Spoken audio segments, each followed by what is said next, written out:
Hey guys, what is up, কেমন আছেন সকলে? আশা করি ভালো।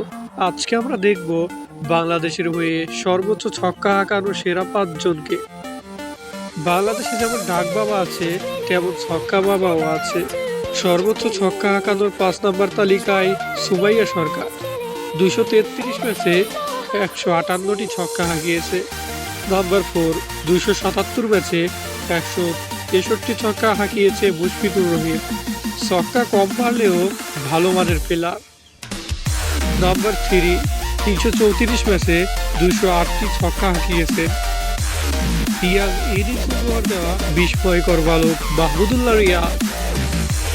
নাম্বার 2, 444 ম্যাচে 210টি ছক্কা হাঁকায় সাকিব আল হাসান।